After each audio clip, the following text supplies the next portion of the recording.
Ça, je trouve ça dommage que pour être capable de faire élire... Vous aviez laissé entendre, possiblement à la fin des dernières élections, qu'on vous verrait dans le paysage politique. Puis vous aviez comme un peu susurré à l'oreille que ce serait peut-être même à la ville de Montmagny. Est-ce que c'est quelque chose, un peu sur les traces de votre grand-père, qui est possible? Vous savez, quand on veut se présenter dans une ville comme Montmagny, premièrement, il faut connaître la personne avec qui on va devoir, non pas se battre, mais on va devoir avoir une certaine opinion divergente.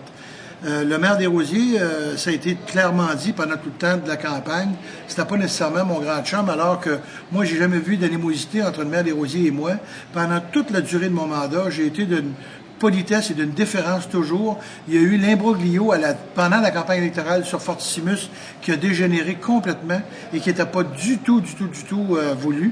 J'ai même eu une très belle lettre du maire Desrosiers à la fin de mon mandat me souhaitant bonne chance. J'ai apprécié, j'ai même répondu au maire Desrosiers. Et si demain matin, on me demande de me présenter à la mairie de Montmagny, bien sûr, il va falloir avoir l'équipe derrière. Il va y avoir des conseillers municipaux qui vont dire, nous, on a l'équipe de conseillers et on aimerait que ce soit toi qui viennes te battre en avant pour venir à la mairie. Et si ça arrivait, je serais heureux de le faire. Je serais heureux de m'en venir à Montmagny. Je serais heureux de continuer le travail de mon grand-père, de mon père. Je serais content de pouvoir discourir contre M. Desrosiers ou avec M. Desrosiers. Non pas contre lui, mais avec lui. Mais est-ce que ça prend nécessairement une équipe? Parce que si on comprend bien, Jean-Guy Desrosiers a vendu l'idée politique d'une équipe, mais en fait, dans la réalité, il est là en tant que maire.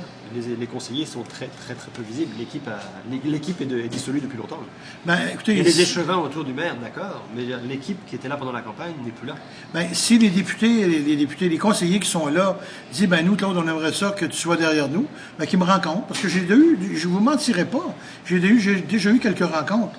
Mais aujourd'hui, c'est encore au stade embryonnaire où on ne sait pas exactement où aller. Des rencontres avec des citoyens, avec des citoyens aussi avec des échevins qui se posent la question à savoir qui vont se... Pas avec des échevins, des rencontres avec des citoyens qui ont l'intention de se présenter contre les échevins en place et qui voudraient bien monter une équipe pour se présenter là-bas avec des idées un peu nouvelles, des idées qui vont être différentes de celles de M. Desrosiers, qui fait un travail, encore une fois, je le dis bien, sans arrière-modestie, je trouve qu'il a fait un bon travail. Maintenant, on est rendu peut-être à une étape haute pour Montmagny. Et si jamais, éventuellement, j'arrivais avec un programme électoral, je le ferai en temps et lieu.